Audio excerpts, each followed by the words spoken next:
Hello again, and welcome to Foreplay Radio Sex Therapy. I'm your host, certified sex therapist Laurie Watson, author of Wanting Sex Again, and blogger at Psychology Today and WebMD. And I have with me Dr. Adam Mathews, my co-host, who's a couples therapist, psychotherapist, and president of NCAMFT. Foreplay is dedicated to helping couples keep it hot.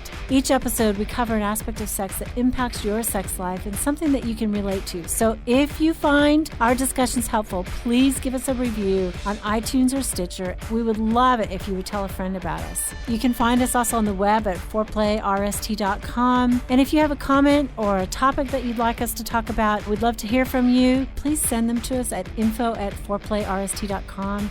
Thanks for listening. Now on to today's topic. Hey, Adam. Hey, Laurie. How are you? I'm good. It's almost Thanksgiving. It is almost Thanksgiving. Do you like Thanksgiving? I do. I do. Do you like it more or less than Christmas? Less. Less? See, I always feel that Thanksgiving gets a bad rap. Christmas just overrides it every year. It does. But, I mean, there's something wonderful, right, about the lack of pressure at Thanksgiving. Yeah. You don't have quite the number of gifts and to-dos. It's just kind of family time and food and relaxation. There's more relaxation at Thanksgiving. I agree. And I also think it's just a big meal. Like I really don't know what is better than just a big meal, friends and family around a table. Well, we are going to talk about what's better. We're going to talk about the sexual feast today. Okay. A sexual feast? Yes. Okay. But that might be better. But you're feeling terrible. I'm not great today. I have a little bit of a cold, a little bit of rasp in my voice. I don't know if you can tell. Yeah, that could be good. But I feel like some kind of but the rasp, some blues singer somewhere is like, you know. The rasp might be off-put by the sniffling and yeah, I hope, I hope not. It may not your be wife sexy. might go really sexy, but all that phlegm, get away. I hope that doesn't come through. I'm trying to be phlegm-free today, so we'll see. We'll see how it goes.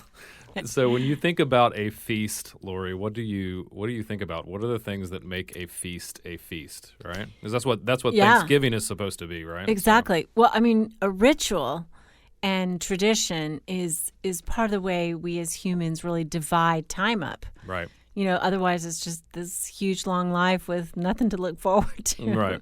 So this is something that, whether it's a sacred or a secular kind of holiday, we're marking time, and it's meant to bring people together, right? Yeah, it absolutely is. It reminds us kind of our common experiences, and it's a time that we reflect maybe on where we've come from, where we're at right now, and where we're going. See, you went toward the deep, meaningful part of it. I went toward the deep, like stuffing your face, like eating your fill. Yeah, it's a time of overindulgence. Honestly, where overindulgence is probably okay. Yeah, and we purpose it for this time, right? We're gonna go crazy. Yeah, we set it aside, right? But I like there is deep meaning in it, but there's also something where everybody is agreed that we're coming around. There's nothing. I think people agree more I think there even was a study. I can't remember it exactly, but people agree more with each other when they're eating a meal together, but also when they're eating the same foods. Oh, sure. That happens in my house. I'm telling you what.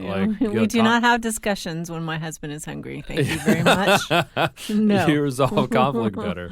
Yeah, I think there's just something, we're just all more agreeable with each other. I know that holidays can sometimes lead to conflict between family members, sure. But I think overall, when you're eating good food, the same food together, there's just something that's bonding, that brings you together, like you were saying. There is. And I think it's like a commitment, right? We're going to eat 3 times our daily calories in one meal. Right. We're going to nap afterwards. We're going to nap afterwards. What out. is really terrible is we go to our neighbor's house for Thanksgiving, and we've been doing that for 4 years. And I literally, after the meal, go lay down on her couch fall asleep. Yeah, I can't stop it. Yeah, there's something about just being together all day. Exactly. We have a little bit of wine too in the middle of the afternoon. Out tryptophan and wine. There's not a better sleep aid out there on the market. Right. We're going to do a sexual feast. We're going to talk about this, what this will do for our intimate life, and I am aware, as we talk about this, and sometimes we talk about optimal sex or idealized sex, and for all our sexual pursuers out there, who long for this kind of thing and think we should have this every day. Right. First of all, it's impractical to have a sexual feast on every occasion. Yeah. I mean, you just don't have the time. Yeah. Right. And unfortunately, I think life gets kind of filled up with late night quickies and shower shout outs and or obligation sex. Obligation sex, or too tired to have it sex, or we are thinking of this as, a special occasion and not something that you're not making the grade if you can't persuade your partner to do this. Do you think that there's any damage from having the expectation that every night should be a sexual feast, or at least most times when we have sex should be a sexual feast? I think there's huge damage from that. I mean, people who say, yeah, but why can't we do this every night? I'm like, because you'd be exhausted. You'd be fat. You'd be, you know what I mean? So the same reasons you can't eat a huge Thanksgiving meal every night of the week is the same reason. Right. In a lot of ways, yeah. Sex in a long-term relationship, I mean, it's just natural to have ebb and flows and to do some of it practically and do some of it special. But, I think it's just too much to expect that every single time you have sex, it's going to be like this. But we do want to lay out something that would be awesome. Yeah. I will say to all the people out there, let's say men, and probably women as well, if you have a partner who says, I can't possibly join you in this sexual feast idea, it's like, I have never talked to a group of people when I've suggested, you know what, book the hotel for the afternoon, go early, take a long nap, take a long shower or a long bath, meet your partner downstairs for drinks and appetizers, then go upstairs and make love, and then the person who is the more tired gets to stay the night. And the other person goes home and takes care of the children or the dogs or whatever. I mean, everybody has always said, oh yeah, I'd do it. I'd absolutely be up for it.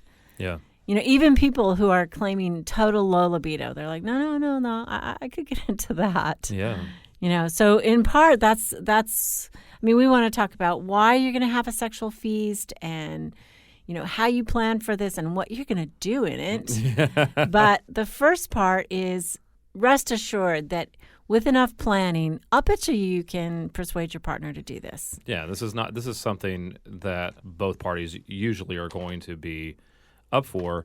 And in some ways, like when we talk about why to do this, right, we're talking about something that makes life extraordinary, right? It is a break from the routine. It is a break from the doldrums. Right. It gets us out of the grind. It gets us out of the grind. That's what a holiday's about, right? Yeah. I mean, it's essentially manufactured for a purpose to elevate things that we do normally, right? We eat every day, but we elevate it to a feast level to say, all our favorite foods, decadence, calories, let's really do it up. Yeah, well, and it also, I think, can restart something. If there has been a period, a lull, perhaps, it's a great way to restart. A reconnect. A reconnect, yeah, absolutely. You can build on going forward, right? It's not going to be the same. You're not going to you're not going to have that moment every single week or every single day, but it is something that you get to build on going forward that can kickstart something that may have fizzled just a bit, right? Yeah. Can you talk to more? You mentioned about marking time and making memories and how that does that. Can you say a little bit more about what that does for a relationship? Like, why is that important for us to be able to do that in relationship? I think that it's really easy, isn't it, to get caught up in daily living and, to feel the pull of just what we got to get done, the to-do list. I talk to so many people who are so caught by, their list of what has to be done before they can enjoy pleasure. Yeah. The kids got to be in bed, the laundry's got to be folded, the dishes have to be done. Everything else comes first. The work emails emails have to be finished. The tools have to be put away. Whatever it is, and they don't set aside a sacredness about a sexual moment. Oh, it's I love like that. It's the sacred end moment, of the day versus, hey, this is really important. Let's put some bounds around it. Yeah. A feast does bring some sacredness back into that a little bit as well. It gives us permission to focus on touch and affection and sort of physical sensuality. Yeah. That's what I'm hoping for people is that permission. Yeah, and I think it also, too, that that moment becomes a touchstone for in the future. When there's conflict in the future, one of the things we have to be able to do is look back and see good moments, right? So if there's sexual conflict that comes up or sexual disagreements about sex that come up in the future, hey, looking back and saying, no, we had this moment, this time in that hotel downtown, this trip that we went on to the Caribbean, whatever it was that marked that moment, you look back on, and that's going to get you through a lot of that conflict because that's going to build some good memories. Right. And I was talking to this young couple this week, some friends of mine, and they had 3 jobs going, 3 little kids. I mean, just the most stressed out period of their life. And I said, traditionally, I hate to tell you, but this is statistically the worst time in marriage. It's the low point. And the guy's like, oh, no, we're not going to settle for that. But he wanted to have like twice weekly talks about their relationship, particularly about the bedroom. And his expectation was kind of like, we should have extravagant sex all the time. I'm like, there are seasons. There are seasons of life, and I hate to break it to you, but accounting for that and being realistic takes some of the pressure off it. With constant pressure, you're going to squeeze you're going to snuff out desire in a partner who feels completely stressed out. And with that, then there's no anticipation of what's coming, right? I think one of the things that planning a sexual feast does, right, is it gives us something to look forward to. Right. It builds some anticipation into our relationship that whatever we're going through, if there is that season that's going on, it's not going to last forever, and we have this thing coming. That's what I mean. Yeah, like, and it gives us patience for a dull season in our life or a busy season. But that's what the holiday season does, doesn't it? Yes. I mean, we anticipate it all for year most long. of the year. I'm looking forward to Christmas. I mean, Christmas is it's it. Yeah, and I think we need those times in marriage, like at least once a year, if not more than that, right? I mean, I know you recommend 4 times a year? Yeah, quarterly. Quarterly. Having something like this. Get away for a night. Yeah. But even the sexual feast, though, I think longer time, if you, like at least once a year, you're going away for a week, if you can, if at all possible, for multiple days That would together. Be awesome. Yeah. It's hard to relax on just one night when you're thinking, okay, I can relax. But at least 2 nights, at least 2 nights, get away with each other. And, I think one of the things that is really crazy, and I'll just be quick, is that people devote their honeymoons to travel and adventure. And honeymoons are a sex holiday. They are a sex vacation. You're supposed to stay in bed, lay on a beach, and drink little umbrella drinks and go back to bed. I mean, it's all about the body and getting to know each other and making that a priority. And so I think the sexual feast is a mini moon. Yeah. Okay. Well, we'll come right back. This is Foreplay Radio Sex Therapy with your hosts, sex therapist Laurie Watson and couples therapist Dr. Adam Mathews. We'll be right back.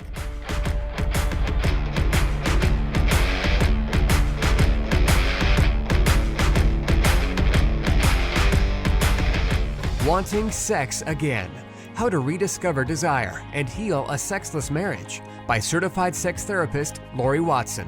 Each chapter is designed to fix one of the problems that cause low libido, from early marriage through the childbearing years, even all the way through menopause. I've also had men read it and tell me that for them it was the most hopeful thing they read about resolving sexual problems. Look for Wanting Sex Again on Amazon.com. You can also talk to Laurie Watson for therapy in person or via Skype. I offer couples counseling and sex therapy, and I think about both aspects of the relationship, emotional intimacy and sexual technique, and that combination together helps marriages be happy. Improve your sex and improve your relationship with Awakening Center for Couples and Intimacy. Find out more at awakenloveandsex.com. Awaken what's possible.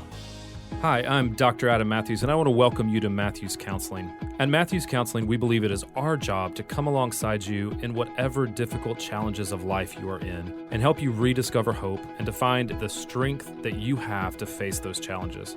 We believe in people, specifically that no 2 people are alike and therefore they need solutions that are unique to them. We strive to create a safe and comfortable place for you to explore who you want to be and identify the obstacles standing in your way.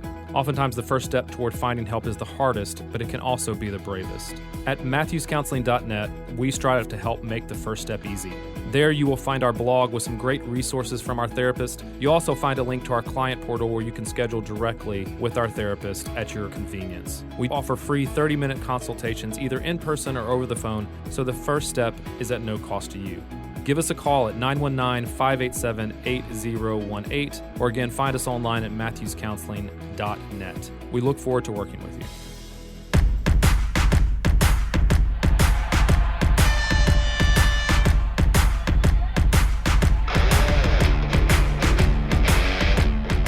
Hey, we're back. Foreplay Radio Sex Therapy. We're talking about the sexual feast. Yeah. That word, I like that phrase in general, right? sexual feast. Uh-huh. There's something about it that's combining two of my favorite things. All right. I'm so glad to hear that, Adam. I'm really glad. Sex to and food. hear that. Yes. Sex and food. Good. Right. Good. Okay, so how do we do this? How do we do this? What are we doing? Okay, we got to figure out how to overindulge, right? Yeah. What's the overindulgence? Well, most people don't like that, right? I think they have to get over their we're so disciplined as Americans. Well, about maybe are we? I don't know. Probably. Never mind. Well, but I mean, yeah. We're Puritan. We're Puritan. Yeah, I mean, when it comes to sex, we don't want to overindulge, right? Right. We can supersize all our junk food. Yeah, right? absolutely. We're willing to take that to but as we're big Puritans as possible. when it comes to sex. Yeah, and we're talking about sex with your partner, but Right. we're talking about how can you overindulge with your partner. Yeah, and that really just means just getting your fill, right? Mm-hmm. I mean, it's really about filling up as much as you possibly can. Right. Right. Really getting saturated with touch and sex and arousal and just really doing it. Yeah. And we do that with vacations, but again, you talked about earlier, we want to do the big adventure vacations. We go, I mean, have you ever seen people planning, or maybe you've gone planning to go to Disney World these days? And the event that is, and the amount just the of time, planning, the planning that has to go into it. It's like, right? Yeah. Well, I grew up next to Disneyland. Did you? Yeah. So So I know Disneyland like the back of my hand. When I went to Disney World, I mean, I knew everything. I knew where the bathrooms were, which is very essential to me. Yeah. Right. Where is the bathroom? Where's the good and clean bathrooms? Right? Where are the good and clean? Well, Disney World and Disneyland, they're always clean. That's the cool thing. But I mean, there are people that have their full-time jobs. I know several of them are to plan your Disneyland tour, Disney vacation, right? And so where are you going to go on the sexual holiday? Right. I mean, I think the overindulgence is like going big. You got to go big. Right? I mean, I think you have no to. pun intended. Right. No. No. Bring the Viagra, gentlemen. Maybe a little bit. But yeah, I mean, but overindulgence means that we're going to, not just in the planning of it, but in the scope and the breadth of it that we are thinking about for this intended purpose. Like the nicest hotel you can afford. Yeah. And we know people are listening who can't afford that kind of stuff. We understand. But then, buy a fake fur rug and, get some firewood and some really fine wine and, and some really fine chocolates and really do it up. Right. And I mean, if it has to be at home. Yeah. Go just as big as you can. I mean, I think dreaming big about it may not be exactly what you would hope for, but you go bigger than what you might normally do. I think that's one way that we start to get our heads around overindulging, right? Exactly. So my husband and I, I've been in my doctorate program this year. This has been one of the toughest years of my life. We're doing foreplay. I'm working clinically. You're busy. Writing blogs. Yeah. Doing my doctorate program, and I still have research to do, but I'll be completely done with all my classes and assignments by mid-December. And so one of our favorite shows is Longmire, and they're coming out with one of their seasons on Netflix. So what we're going to do is we're going to go to some nice city, just lay in bed all day long and watch Longmire and whatever comes naturally. Whatever comes whatever comes naturally. Whatever comes naturally after exactly. Longmire. Right. But we are having our own getaway for sure. Yeah. Because I'm up to here with done. But there's purpose in that, I think, which is really nice, right? Yeah. Right? It's really purposeful. It's not just a vacation just to have a vacation. It's just there's no pressure be there. Relaxed, be together, just take the time. And I mean, relational and spiritual renewal for me. It's like my husband has been so patient through this process. My family has been so supportive and patient through this process. They've helped around the house, helped us move, helped us do all kinds of things. It's been great. But we just need to go away and relax. I think that's great. And I think that just really, it takes advantage of your time together, right? Yeah. And you're not pressured to run around and see all the attractions. Your purpose is to connect. I think right. We are not going to Disney World. And that's okay. good. Okay. So how do we do this? We want to, make sure that there's agreement with your partner so that you can begin to fantasize about where are we going? What are we going to do when we get there? Yeah.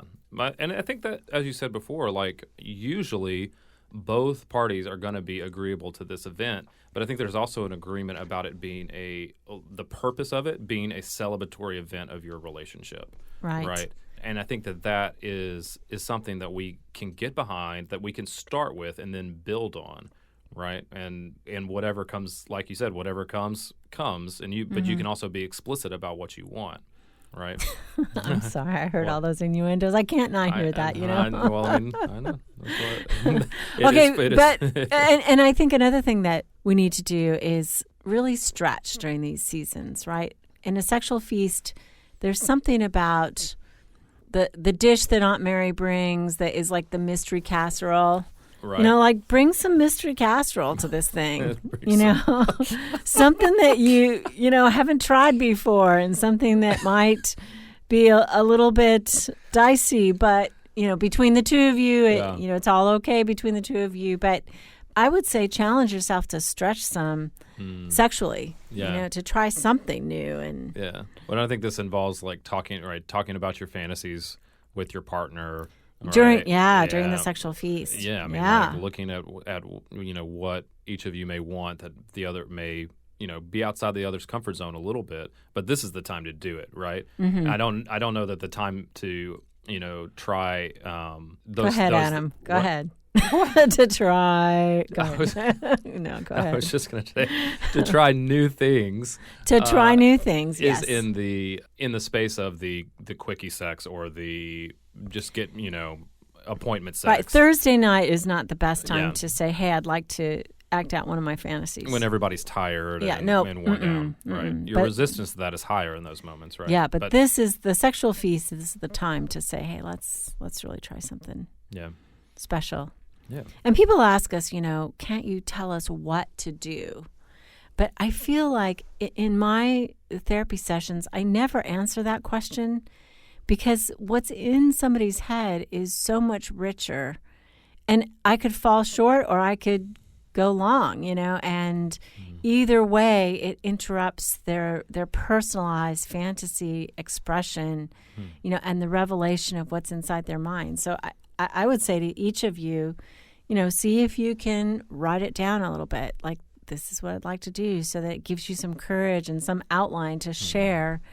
Also, a sexual feast, though, not the time to drive home something that your partner's against. Sure, yeah. If there's already a stop on something, this is not the time to say, hey, could we do that thing that you never want to do? It's like, okay. Oh, you don't want set yourself up for a little bit of failure. I mean, it's supposed to be fun and not a fight. Like you're not looking to try to start a fight with your partner for sure, right?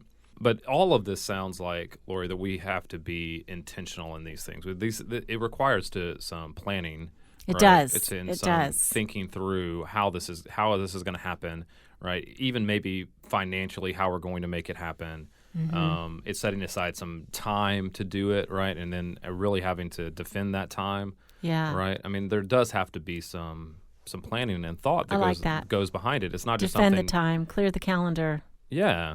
I mean, I think we have to set it aside so that we make sure it happens. Because I think otherwise, it's either we don't end up doing it, right, because we're just waiting for it to happen, or we rush it and we're just like, okay, this is the only weekend we have, let's go, and then it's tense because it's something that we haven't set aside the time for, right? And it's not everything that it could be. I think too, just in terms of the what should happen in a sexual feast, the same sorts of things that happen at Thanksgiving and Christmas or Hanukkah or big celebratory kinds of times, which is we pay attention to all the senses. right? We pay attention to light, to lighting, candlelight. What are we seeing? We decorate. So maybe we decorate ourselves. Dress nice, lingerie. I mean, sight is really important, right? And aroma is important. So maybe it's special cologne or a crackling fire, or sometimes they have those bath salts that have perfume in them or stuff. And it depends if you're sensitive or not to that, but that might be one way to really start the thing off. And try to be as sensuous as possible. Different textures. Maybe it's the silky quilt or the fur rug or, feathers or whatever, boas. Different textures are fun. And tastes. Yeah. Maybe it's like flavored lubricants or honey or chocolate or something, that you bring along. Or maybe it's just, wine. Good wine is one of the greatest sexual lubricants out there. Right. Right. Yeah, sex med. Yeah. I mean, I think that just all the senses become at play there, right? And you're just, and like what I hear you saying too is you're just experimenting with a bunch of stuff to see what excites you the most, what gets you in the mood the most, what you're just bringing everything in that you can think of that might be helpful. Yeah, and some people say, well, I don't know how I want to be touched. It's like, okay, so perfect opportunity to try different things. Try soft, medium, firm touches. Try all those things to discover what you like. Yeah. This is the time to really touch and to feel yourself touching and feel yourself being touched. Yeah. All right. Sexual feast, man.